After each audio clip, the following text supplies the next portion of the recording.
Seorang siswa melakukan titrasi 25 ml larutan CH3COH atau asam astat 0,1 molar dengan larutan NaOH 0,1 molar. Perubahan volume larutan NaOH yang ditambahkan menyebabkan perubahan pH.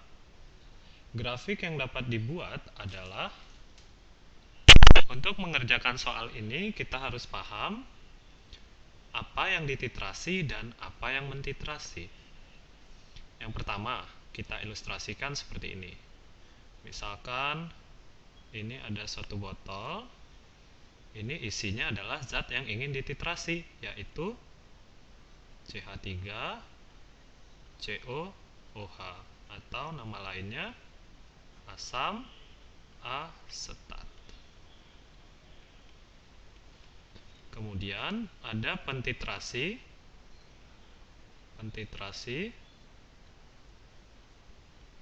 Nah, pentitrasi ini berupa NaOH atau natrium hidroksida. Kemudian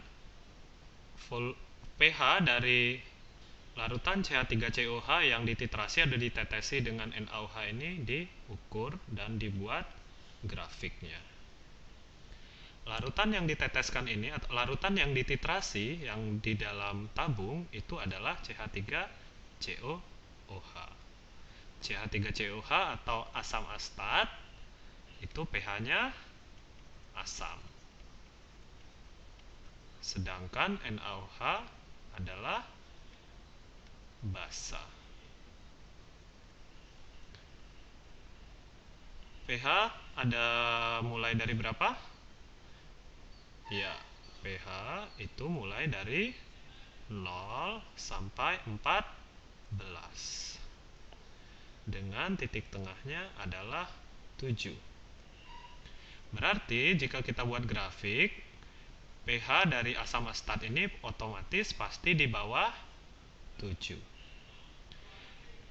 Jika pH 1 dengan pH 2 itu lebih kuat mana asamnya? Lebih kuat pH 1 atau lebih kuat pH 2? Tentu saja lebih kuat pH 1. Semakin kecil pH itu keasamannya semakin kuat. Sebaliknya, semakin besar pH semakin kuat kebasaannya. Nah, CH3COOH atau asam asetat ini termasuk asam kuat atau asam lemah? Ya, benar sekali. CH3COOH atau asam asetat termasuk asam lemah. Asam lemah itu umumnya pH-nya 3 sampai 5.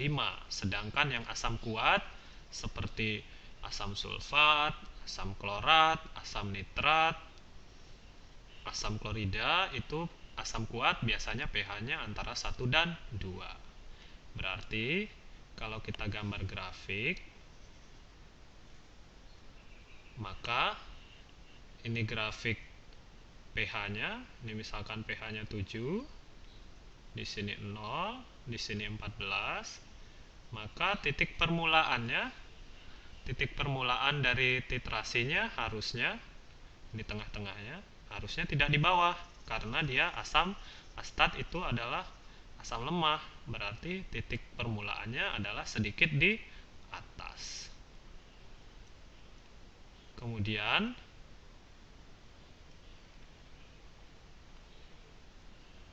dengan ditambahkannya NaOH yang berupa basa kuat, maka pH-nya akan semakin naik. Seperti ini. Maka dari pilihan itu bisa kita lihat, dari pilihan ini bisa kita lihat A itu permulaannya itu adalah di bawah mendekati 0 atau 1, sehingga ini adalah asam kuat bukan asam lemah. Sedangkan ini juga berupa asam kuat. Sedangkan yang C ini bukan asam tapi basa, sudah jelas-jelas salah. Begitu juga yang E, ini permulaannya di bawah 2, berarti dia asam kuat. Contohnya HCl bukan asam astat, berarti ini salah. Berarti jawabannya adalah D.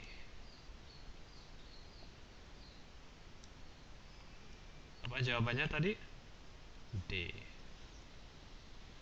Selain itu, untuk menentukannya kita juga bisa melihat titik titik akhir titrasinya. Titik akhir titrasi adalah titik tengah dari garis yang seperti garis lurus ini. Kalau asam lemah ditambah basa kuat, kira-kira menang mana? Otomatis basa kuat. Alias kalau asam lemah ditambah basa kuat, yang menang basa. Berarti pH titik akhir titrasinya adalah basa. Basa artinya di atas 7. Ini titik tengahnya di sini. Kira-kira di atas 7. Sama seperti jawaban D. Titik tengahnya adalah di sini. Di atas 7.